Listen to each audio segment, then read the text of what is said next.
Hey guys, how's it going? I'm MegaGWolf and welcome back to the Sonic Hack Showcase. Today we'll be looking at Sonic Winter Adventures. This is the first public release brought to you by Compa. I actually came across this hack by chance on its day of release just by visiting Sonic Retro.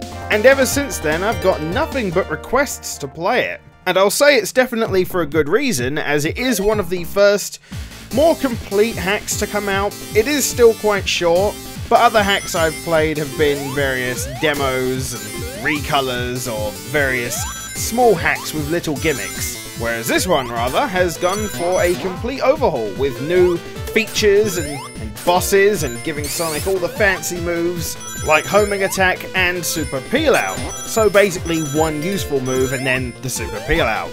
Oh yeah, still think that's the most worthless move ever created for a Sonic game, but that's a whole different discussion. Now, when it comes to the hack, artistically there isn't too many changes. Green Hill Zone still has the Green Hill Zone kind of layout and art, of course recolored to feel a lot more cold and wintry. The main things it draws you with are the falling snow effects and the background taken from the Ice Cap Zone. Basically sealing the deal when it comes to the winter feeling anyway. Though the level design of the stage is fairly good, that isn't the reason why this hack gets a lot of praise. It's the first hack in a little while, at least that wasn't a joke, where the bosses have been completely custom made. The first boss takes that little ball that Robotnik swings around that you always laugh at and turns it into a deadly bullet hell monster. Okay, maybe not as bad as a bullet hell, but it does jump around, shoot at you, and you have to hit it in the lens. It might get you on the first try or two, but after a few attempts you'll easily be able to figure out the pattern. I was actually lucky enough to beat it on my first attempt, so it's not that difficult. I mean, I beat it on the first attempt, it can't be that hard. The second act is when I noticed the music he's added is not that often heard in Sonic hacks, which is nice. Even if they are ports from other games, not all of them are I might add, but even if they were, I'm saying in general, it's nice to hear variations within the music. And it is always nice to hear Mega Drive versions of music from other games. Hell, even if they're just Sonic games that weren't originally on the Mega Drive. And it is nice to randomly get the surprise of hearing some music I really enjoyed in another game in a hack. There is a particular song in this hack that I'm actually referencing, which we will come to soon, but for the time being, Act 2 is flying by.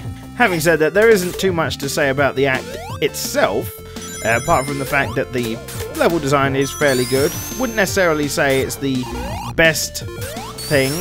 It does allow you to go on multiple paths to get to the end, which is always nice, but really, you're playing this for the bosses. So, the second boss, we actually get to see the man himself, and he's bringing back that small ball that we don't even really care about, and this time you could say he's put it into full swing. So this boss is rather cool. He essentially does this until you get him to about half his health, which you can see in the bottom right. I almost forgot to mention that. Then Robotnik really drops the ball, and he comes in closer for an even more tricky shot to dodge. You don't get much room to maneuver this time. And once you're down to that last final hit, he's about ready to squash you flat. So you have to try and time your jump just quick enough to get him before he leaves, after he's swung his ball down, to get that last hit. Now you might hear that there's a constant exploding sound effect going on right now. That was actually a bug that happened. It's never happened before, and it only decided to happen on this recording, so god damn you. Oh, and here comes the stage with the best music. Oh my god, this is my childhood right here. Cool spot bonus stage music. Guy knows how to make a song choice.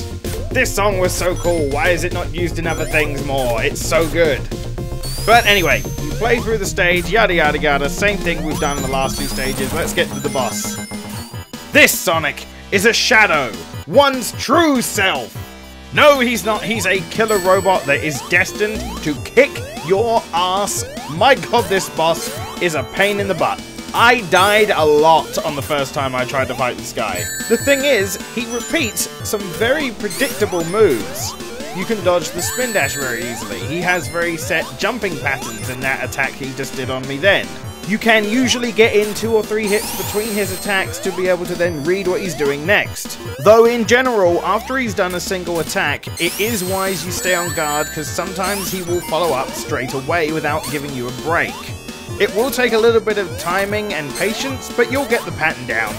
And then we move on to the 4th and final level of the first release, which has had a little bit of an art upgrade, and it's definitely looking nice.